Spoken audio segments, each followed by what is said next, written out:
Buongiorno a tutti e benvenuti allo stand di Veneto Agricoltura della Regione Veneto per questo incontro di presentazione del progetto Agromix.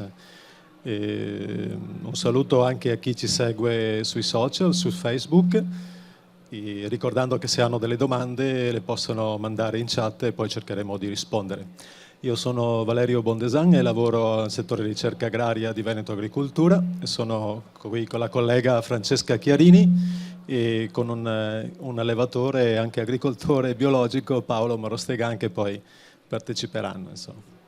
L'incontro di oggi era per presentare un attimo questo progetto europeo che è partito da un anno, che si chiama Agromix. È un progetto che coinvolge a livello europeo 27 partner di tutta l'Europa e anche di paesi che sono associati all'Europa come la Svizzera e la Serbia. L'obiettivo di questo progetto, come tanti di questo programma di ricerca degli ultimi 7 anni, è quello di valutare in concreto quali sono le difficoltà del passaggio dell'agricoltura da un sistema, diciamo, convenzionale e quindi nella nostra regione in particolarmente anche intensivo, ad un sistema, diciamo, più sostenibile. Ovviamente avrete seguito e seguirete in questi anni tutto il problema di rendere l'agricoltura e il sistema di produzione agricola più sostenibile e quindi valutare se è possibile un passaggio verso sistemi meno impattanti a livello della biodiversità, a livello delle emissioni energetiche, a livello della riduzione, ad esempio, anche dei prodotti, dei fitofarmaci che vengono utilizzati per la difesa delle culture. È un problema enorme, ovviamente questo progetto andrà ad analizzare soltanto un piccolo tassello e insieme ad altri e cercherà di dare alla Commissione europea qualche indicazione, non risposte, ma magari qualche indicazione da tradurre poi in politica agricola comunitaria e per i prossimi anni, ecco, con questi obiettivi. Se potete vedere, ad esempio, il progetto ha 8 linee, 8 attività principali. Alcune sono molto operative sul campo, altre sono un po' più, diciamo, sperimentali e quindi relative a dare il campione. La prima attività, ad esempio, è quella di definire a livello europeo i significati di alcune terminologie, come che cosa intendiamo per agricoltura mista, mentre per agricoltura biologica oramai da 30 anni e anche di più sappiamo esattamente che cosa intendiamo, c'è un regolamento, c'è una normativa, ormai siamo abbastanza avanti diciamo, su questo settore. Per l'agricoltura cosiddetta mista, cioè mettere assieme l'allevamento degli animali e le culture vegetali, la definizione anche del sistema è abbastanza importante. Per cui la prima azione che chiamiamo VP1, ad esempio, all'interno del progetto, ha come obiettivo proprio quello di definire altre terminologie che sentite comunemente, no? Resilienza. Che cos'è resilienza per l'agricoltura? Ognuno può dire che resilienza è la capacità magari dell'azienda di affrontare il cambiamento climatico, qualcuno che è la capacità di utilizzare meno energie e quindi più energie rinnovabili. È un aspetto normativo che è importante perché poi quando si applicano queste definizioni all'interno della politica agricola comunitaria bisogna che tutti quanti a livello europeo e anche mondiale si intendano su questi significati. Ecco. Poi c'è il VP2 che è un'attività molto importante da fare in campo con le aziende che poi la collega Francesca vi spiegherà molto più approfonditamente. Il VP3 invece riguarda alcuni siti campione che sono distribuiti in Europa dove già si fa un'agricoltura biologica o un'agricoltura di minore impatto e si vanno a prelevare proprio da un punto di vista fisico dei campioni di terreno, di piante, di prodotti e si fa tutta una serie di analisi per vedere e confrontarli con quelli dell'agricoltura, diciamo, convenzionale. Poi abbiamo il VP4 che è quello è un'attività che dovrà produrre all'interno del progetto delle app, quindi delle applicazioni semplici per gli agricoltori, che sono in grado di dare delle risposte ad alcune domande che l'agricoltore si fa magari quando vuole fare qualche cambiamento nell'attività di produzione della sua azienda. Cioè, se inserisco gli alberi all'interno dei campi, quanto terreno perdo e che benefici ho sulle culture, se ho dei benefici. Questa è una domanda. Oppure se introduco gli animali, quale tipo di animale è più semplice da introdurre se faccio un certo tipo di coltivazione.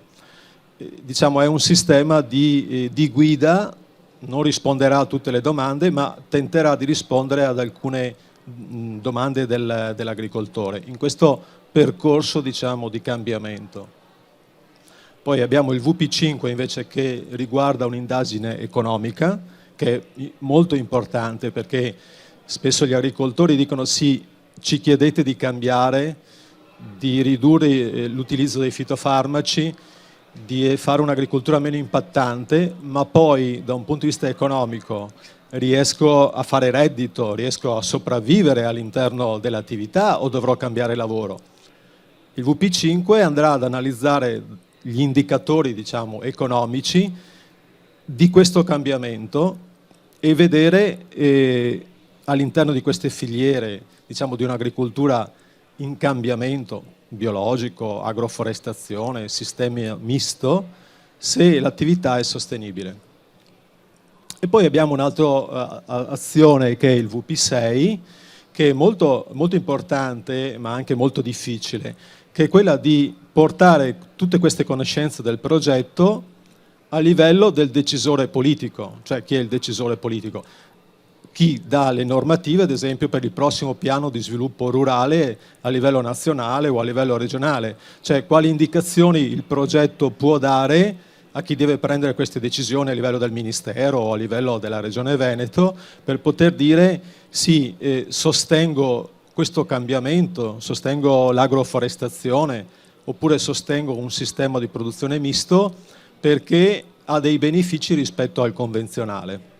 Ecco, questo è un po' velocemente questo progetto. Sicuramente ci saranno delle domande, quindi ripeto, se avete delle domande ben volentieri, e quelli che ci seguono in diretta social le possono ancora mandare su chat. Allora, sì, certo, mi ricordava giustamente Francesca che poi l'attività 7 è altrettanto importante, è quella di portare a disposizione delle persone, quindi divulgare i risultati di questo progetto. Quello un po' all'inizio che stiamo facendo oggi, ma è solo l'informativa, insomma. Ecco, allora passerei la parola a Francesca Chiarini, che più nel dettaglio vi spiegherà l'attività che vorremmo e che abbiamo appena iniziato a fare con le aziende biologiche e anche non biologiche del Veneto che vogliono seguire e valutare queste possibilità. Prego, Francesca. Grazie Valerio, io sono parte del team, diciamo, di questo progetto. Mi occupo in particolare del VP2, che è quello di creare il gruppo di aziende pilota che, diciamo, parteciperanno a questa attività di co-progettazione e co-realizzazione della, diciamo, della maggior complessità e dell'introduzione di allevamenti piuttosto che di agroforestry. Il primo round di questa attività del VP2, quindi di coprogettazione, è già partito nella prima fase, diciamo, dell'anno che c'è stato di progettazione, e ha riguardato altre nazioni in Europa, ad esempio la Germania, a Saarbrücken, una piccola azienda a piccola scala di CSA, si chiama Community Supported Agriculture, cioè la comunità che supporta l'agricoltura, quindi sono in generale un po' tutte piccole realtà o grandi, molto variegate a seconda appunto della nazione. E questa in particolare si occupa di agricoltura rigenerativa, cosa che comunque anche i nostri, anticipo un attimo, i nostri partecipanti stanno un po' esplorando. In Francia invece c'è un'azienda di seminativi e allevamento di maiali, quindi questo misto appunto già di colture erbacee e di allevamento, e con appunto agroforestry sia con pascolamento che con seminativi, e poi un'area all'aperto per le scrofe. E quindi esperienze varie appunto di sia agroforestry che di agricoltura mista. Nel Belgio c'è un'azienda pilota invece che è tipo le nostre di Veneto Agricoltura, di ricerca dimostrativa, e lo scopo loro è creare un sistema funzionante in termini di profitto e biodiversità, quindi includere anche il contesto sociale e dare diciamo, un valore aggiunto, quello che può essere l'agricoltura oggi, odierna, perché può creare servizi ecosistemici. Noi sappiamo benissimo, no, che la priorità al momento è il sequestro del carbonio, zero emissioni, ed è, diciamo, l'argomento. L'agricoltura può dare il suo gran contributo a questo, perché è l'unica attività di fatto che è carbon negative. In Italia invece nel primo diciamo, round di questo giro di aziende c'è il Consorzio del Pecorino Toscano, ed è un network di moltissime aziende, in cui però 4 di queste hanno partecipato un po' più approfonditamente nell'indagine. È un gruppo multiattoriale, cioè vuol dire diciamo un po' tutta la filiera, è un po' un caso particolare in cui la filiera è coinvolta completamente, cosa che è difficile fare in tutte le realtà, e vedremo se riusciamo comunque anche noi a coinvolgere diversi attori della filiera. Ci stiamo provando. E diciamo il loro scopo è anche ambientale, cioè di salvaguardare il suolo, la sua erosione, e anche, diciamo, dare un valore aggiunto al loro prodotto. Quindi stanno studiando anche un marchio del pecorino diciamo, più ecologico, anche essendo comunque un consorzio di credo di aziende quasi tutte bio, non vorrei sbagliarmi. In Svizzera c'è già, diciamo, una rete per l'agroforestry, è un network di ben 140 membri, e hanno come scopo l'ulteriore sviluppo di questo network, implementando non solo l'agroforestry ma anche altre attività sempre di diciamo, servizi agroecologici. In Olanda invece a Witthagen c'è un'area collinare di 200 ettari, e quindi il loro scopo è di creare una rete tra gli agricoltori e ridisegnare alcuni aspetti, diciamo, paesaggistici che possano essere, e quindi sia di preservare il suolo da erosioni e inondazioni, quindi riprogettazione un po' di questa zona che tra l'altro è collinare. Stranamente in Olanda sarà molto a sud, perché colline in Olanda io ne conosco poche, frequento abbastanza l'Olanda, e quindi il ripristino del paesaggio che possa essere in connubio con l'agricoltura, e quindi sia la parte di produzione ma anche di, diciamo, appunto naturalistica, ecco, di usufruire appunto del paesaggio, di questa comunque caratteristica che ha l'agricoltura di impattare, no, sul paesaggio, e quindi essere anche elemento, diciamo, di fruizione da parte del pubblico naturalistica. I progressi che si sono avuti. Allora, diciamo che è un percorso a tappe che noi abbiamo appena iniziato con i nostri agricoltori, di cui qua abbiamo un degno rappresentante, Paolo Marostegan dell'azienda Alconfin, e tutti questi gruppi che ho elencato hanno fatto comunque un percorso che noi abbiamo appena iniziato, e che prende in considerazione l'analisi del sistema, quindi in che sistema si muove questa tipologia di aziende o gruppo o rete, quali sono i portatori di interesse. Qui vedete un po' di schemi, praticamente si riunisce il gruppo e analizza quali sono gli elementi del sistema, della filiera, quali sono quelli che sono a monte, quindi non so, i fornitori di servizi, i fornitori di materia prima, e quali sono quelli invece a valle, cioè a valle della filiera, quali sono le linee di commercializzazione, per esempio, se ci sono, non so, dei gas, se ci sono dei negozi specializzati, o addirittura appunto coinvolgere anche non lo so, i mulini, se ci sono aziende di seminativi, eccetera. Un'analisi di tutta la filiera e se sono stati coinvolti, se è il caso di coinvolgerli nel gruppo.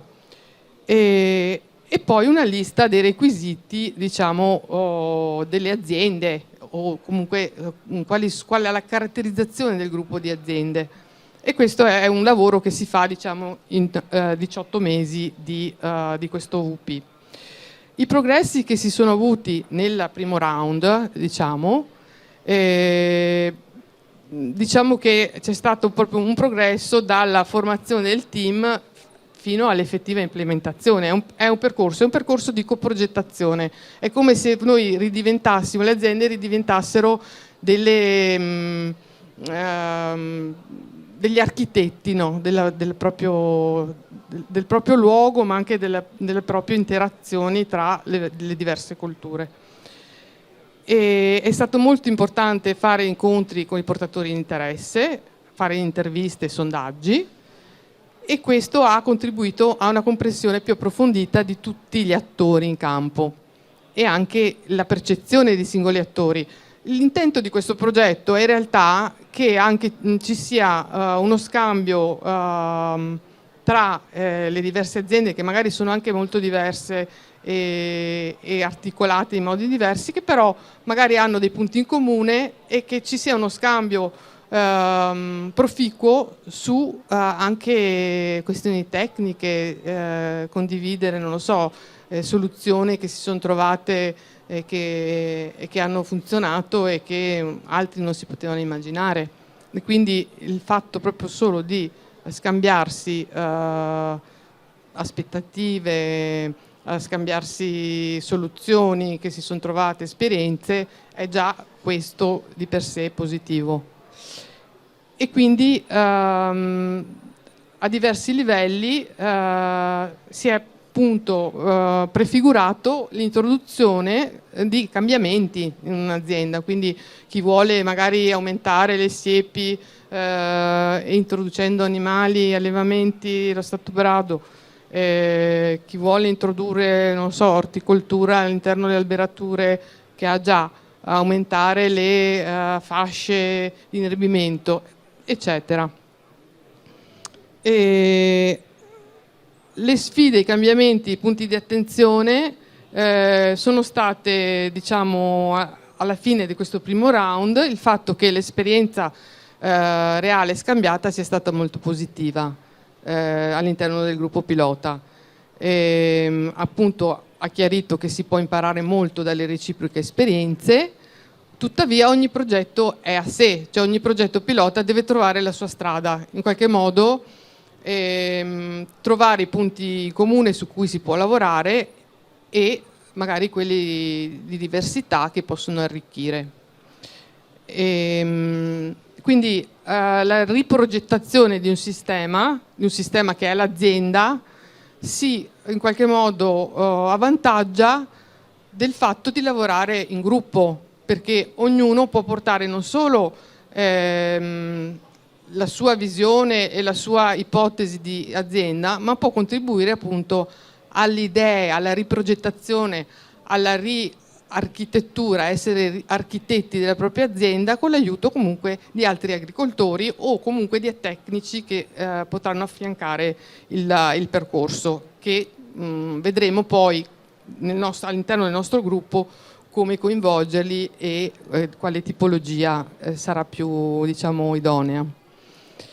E quindi questo gruppo che si sta creando adesso, che coinvolge al momento 6 aziende, ma è ancora in via di formazione, quindi noi apriamo anche un po' un appello, tra virgolette, perché c'è ancora spazio, tempo per comunque aderire, anche se il gruppo pian piano si forma e quindi poi diventa sempre più, diciamo,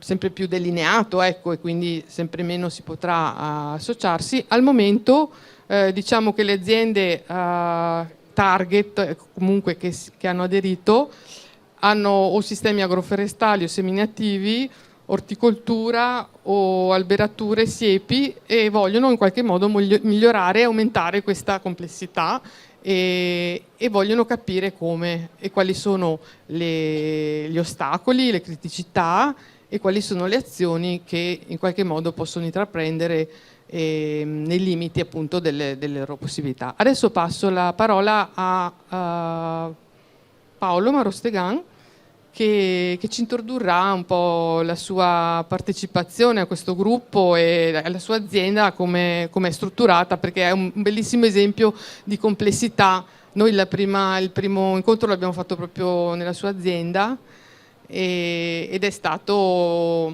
molto interessante anche visitarla e diciamo vedere appunto a che livello si può declinare questa complessità. Paolo. Grazie. Buongiorno a tutti. Allora, io sono Paolo Marostegan, l'azienda è l'azienda agricola biologica Alconfin di Camisano Vicentino. E noi siamo al confine tra la provincia di Vicenza e di Padova, la nostra è una zona di prati stabili, quindi ci sono tanti allevamenti di vacche da latte.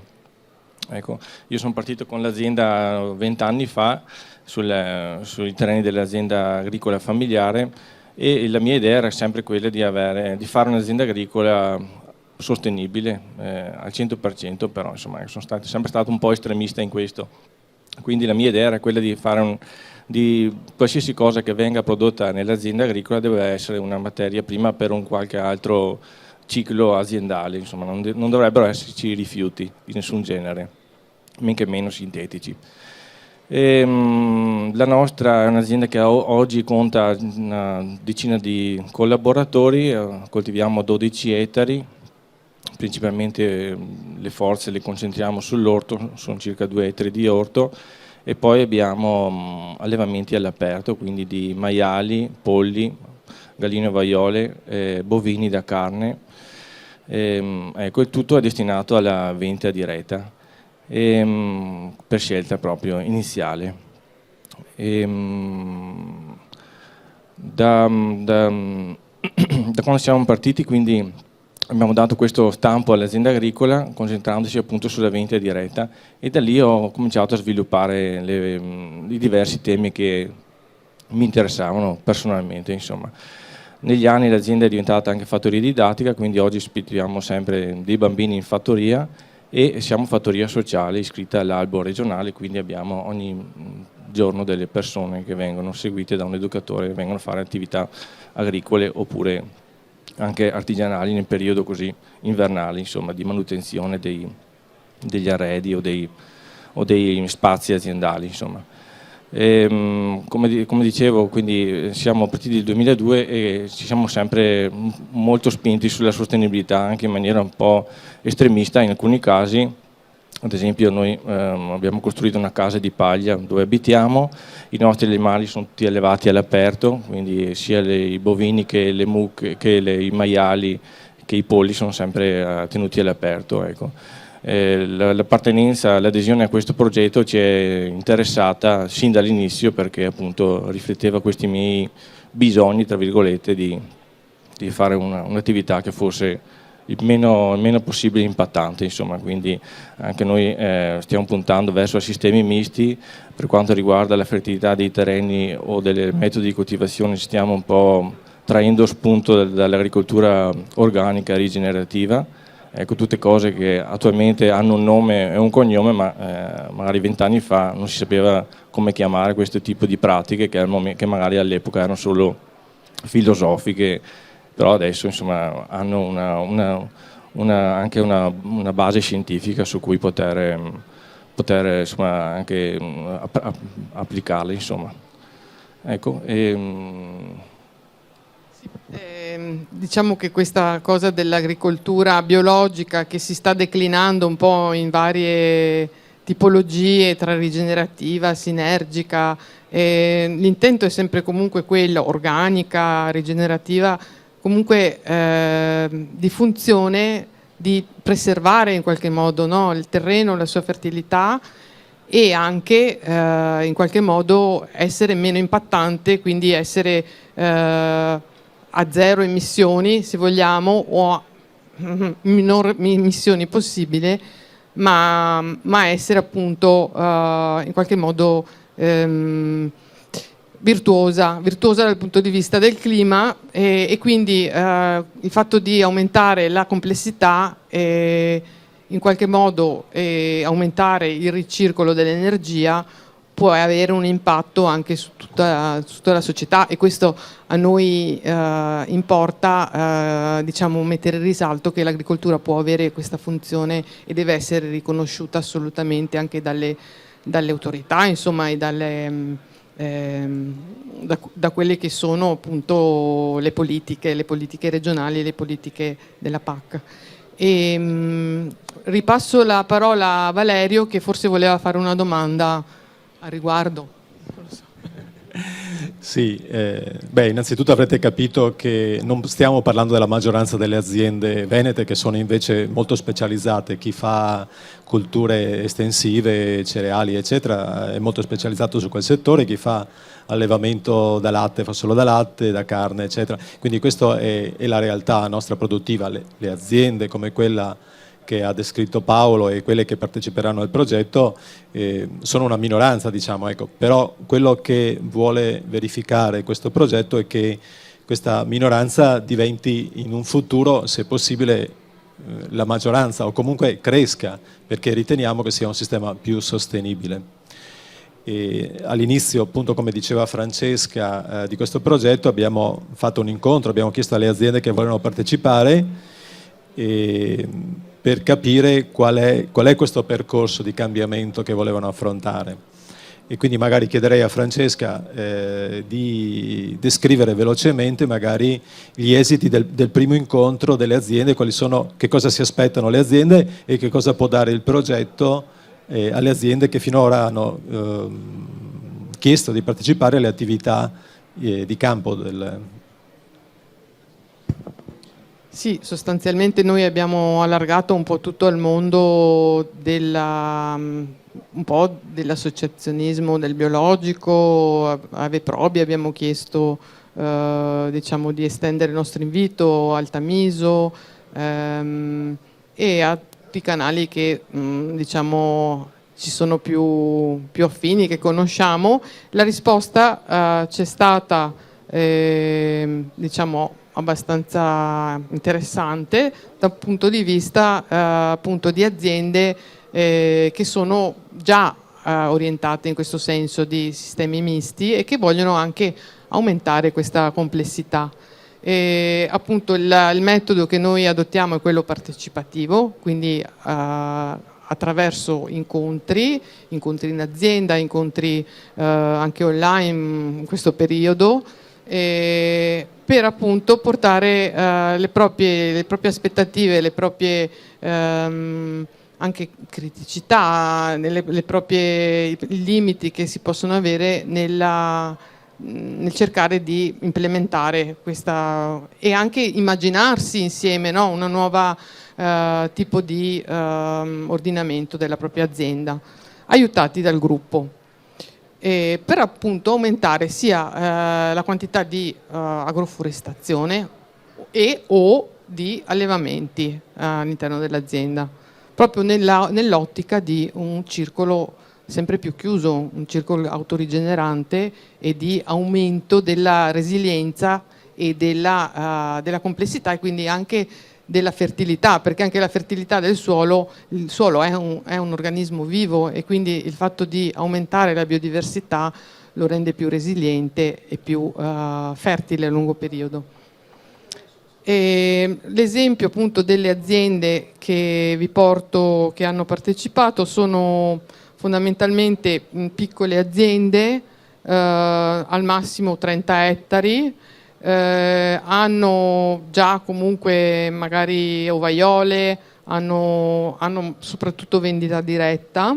Per esempio c'è questa in provincia di Padova, Rodea della Sega, che ha già comunque agroforestry e horticoltura, e vuole valutare l'interazione per esempio dell'ombreggiamento sulle orticole, Anche l'impatto, per esempio, faccio questo esempio perché può essere, non so, un'esigenza che viene portata, le essenze degli alberi, appunto le specie arboree, che effetto hanno per esempio all'elopatico, possono avere un effetto all'elopatico sulle orticole, cioè il fatto di avere una specie piuttosto che un'altra potrebbe inibire, no?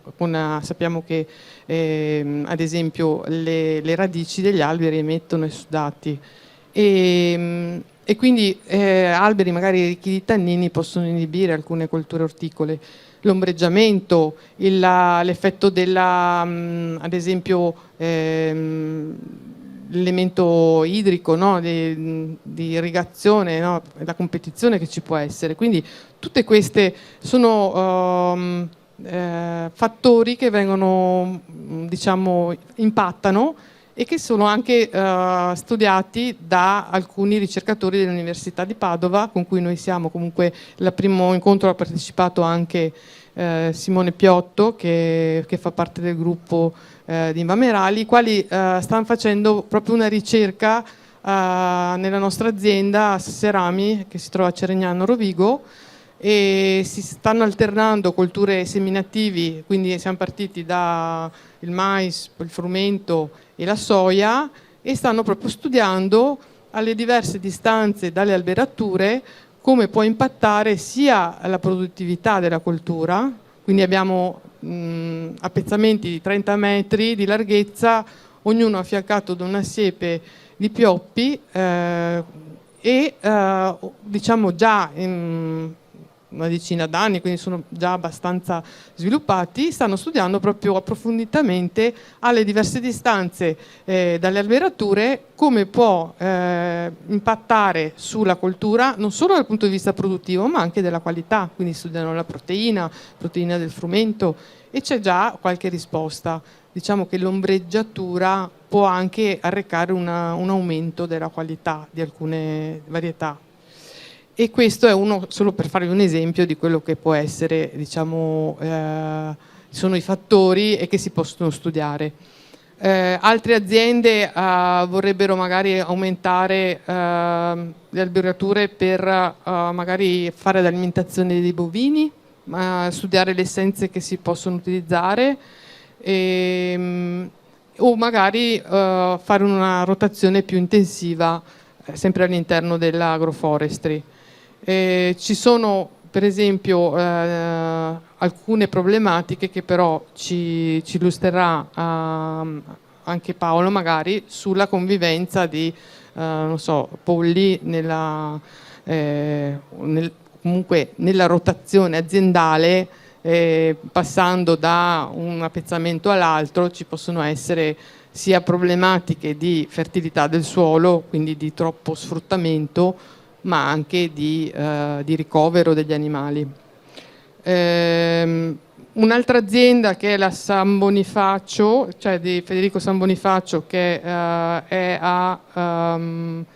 nel Veronese,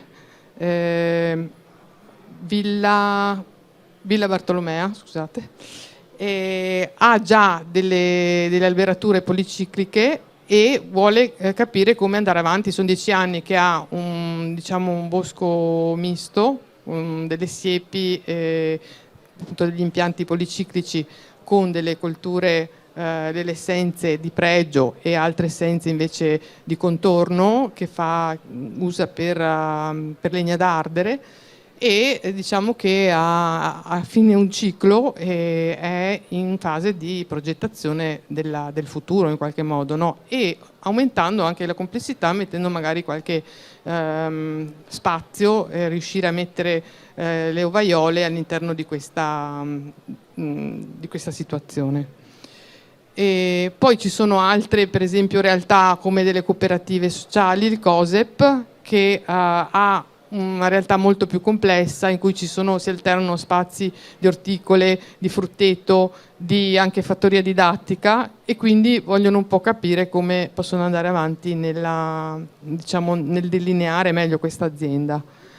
Alcuni invece vogliono introdurre le ovaiole magari in scala piccola, Uno in particolare deve ancora creare la sua azienda perché è andato su in montagna, nella Pedemontana, e vorrebbe diciamo, fare un sistema misto, agroforestale, frutticoli, piccoli frutti, ovaiole, addirittura allevando degli insetti per uso appunto alimentare, cosa che poi stiamo anche studiando a livello di Veneto Agricoltura, stiamo un po' sviluppando come alternativa alimentare gli insetti allevati per uso appunto di alimentazione dei polli.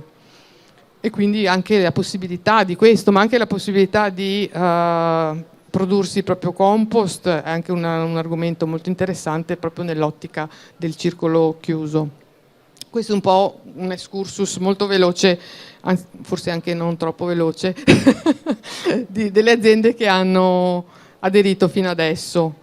E quindi il gruppo viene affiancato da noi, la durata di questo diciamo, percorso è di 18 mesi, dopodiché l'output di questo inizierà a concretizzarsi sia in una diciamo, ipotesi di applicazione, quindi di albero decisionale in qualche modo per progettare la propria azienda, quindi un supporto, un ausilio per le altre aziende che vorranno fare un percorso del genere, quindi si delinea un pochino una modalità di progettazione con delle app o con dei supporti di decisione, quindi DSS si chiamano, sono appunto dei percorsi diciamo di progettazione.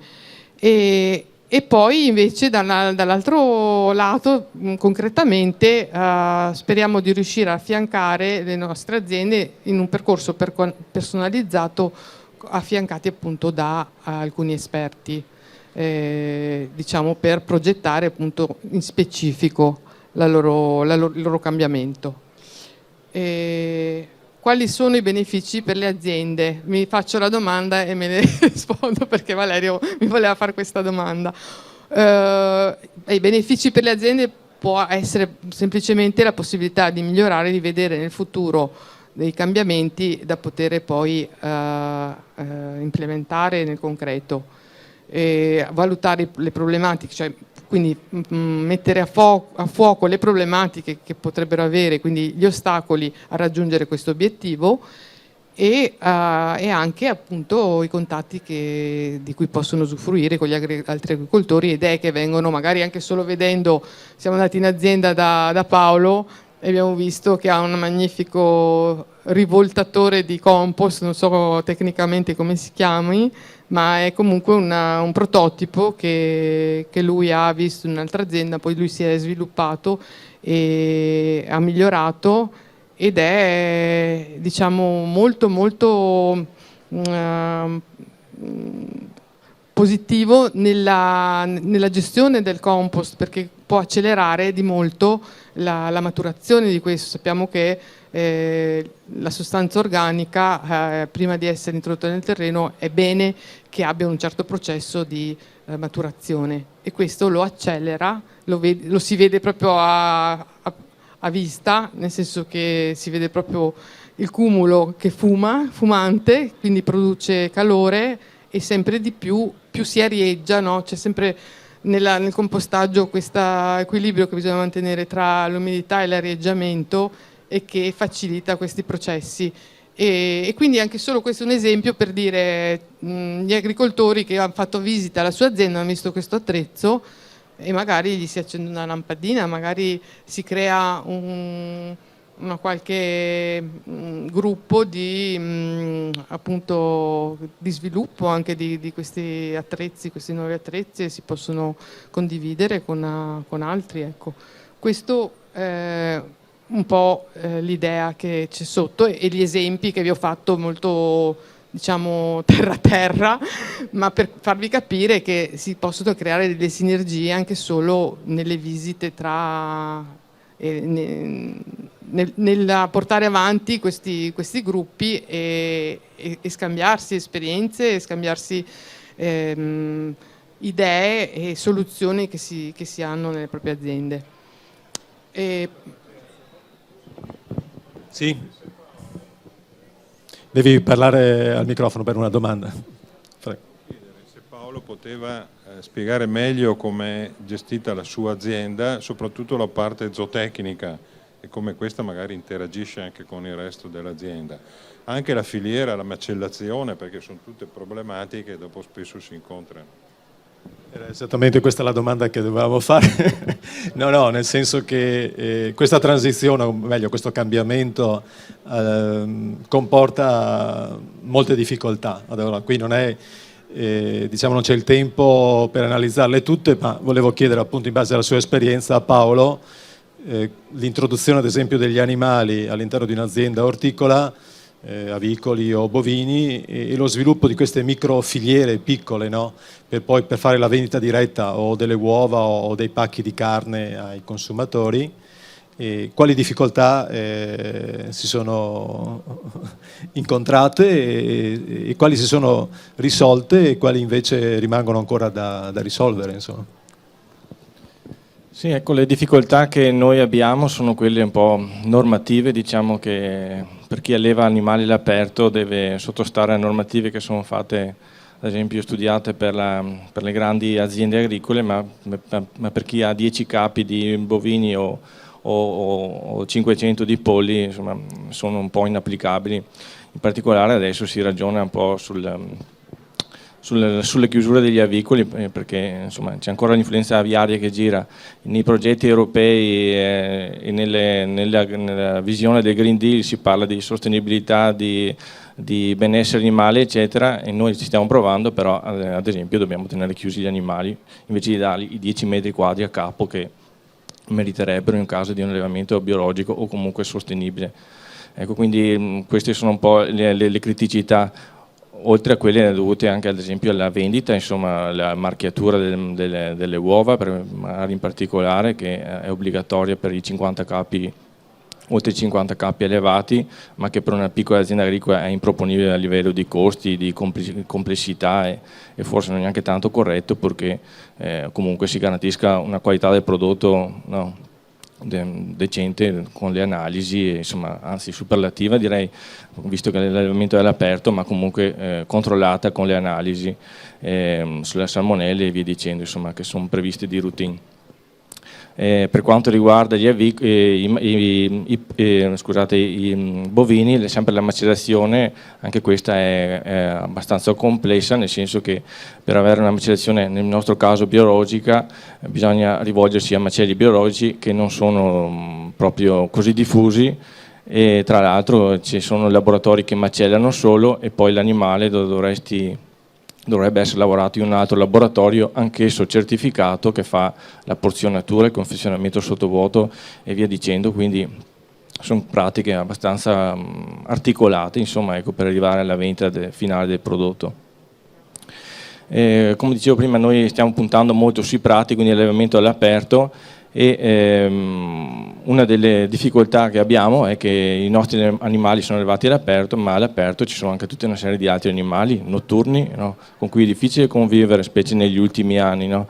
Parlo di volpi, parlo di rapaci, parlo di lupi che non sono proprio diffusi nella nostra zona, ma si stanno avvicinando perché sono nei colli.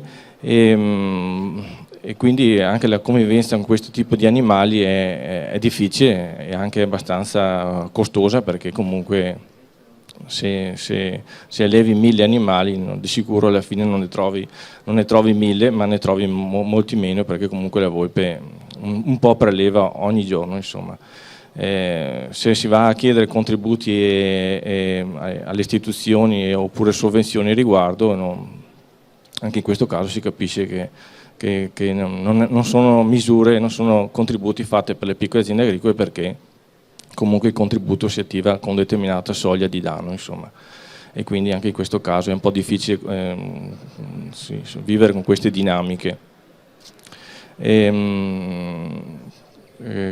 Volevo parlare anche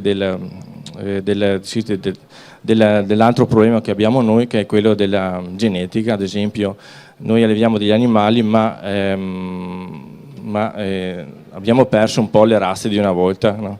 Degli avicoli, dei bovini, dei suini, e quindi ci troviamo a lavorare ultimamente con razze che non sono fatte per un allevamento biologico o all'aperto, e quindi in questo senso ci sarebbe necessaria una ricerca in questo senso, sia per quanto riguarda le razze animali e anche per le razze vegetali, per le orticole oppure per le arboree, che poi possono essere utilizzate per l'alimentazione animale, insomma.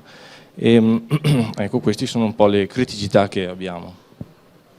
Grazie Paolo. Sì, c'è tutta una serie di problematiche, come potete capire, perché se per 50 anni tutta la selezione delle varietà vegetali è andata in un senso verso un certo tipo di agricoltura, ora avere queste varietà di ortaggi o di cereali che si adattano bene al sistema biologico o a un sistema misto, o non esistono più o bisogna ricrearle. Lo stesso 50 anni di selezione genetica per la produzione per i bovini o per i suini o soprattutto per gli avicoli ha prodotto degli animali che vanno bene a un certo tipo di allevamento. Presi questi animali da un allevamento al chiuso e messi a un allevamento semibrado all'aperto, sicuramente incontrano delle problematiche, si adattano difficilmente, in qualche caso si adattano anche bene, quindi c'è tutto un mondo molto ampio di problematiche che non è che questo progetto Agromix potrà rispondere a tutte queste domande, però almeno può farle emergere e magari trovare qualche soluzione quando è possibile, ecco. Direi che chiedo ai colleghi se in chat delle persone che ci seguono via Facebook ci sono qualche domande. No, non ci sono domande. Se invece voi avete delle domande alla conclusione di questa presentazione, qualche dubbio, tante cose non vi saranno state chiare perché siamo andati forse troppo veloci e l'argomento è anche molto complesso. Però volentieri se c'è qualche domanda. Dice appunto la collega Francesca che è complesso anche la presentazione perché il progetto è un progetto sulla complessità della gestione nei sistemi misti, insomma. Quindi diciamo che la presentazione del progetto è conclusa. Vi ringrazio per aver seguito questo incontro, ringrazio chi ha seguito tramite i social, Facebook, questa presentazione. Per chi è qui, alla fine dell'incontro c'è un caffè, così per salutarci o se avete qualche domanda personale da farci. Grazie e buona fiera.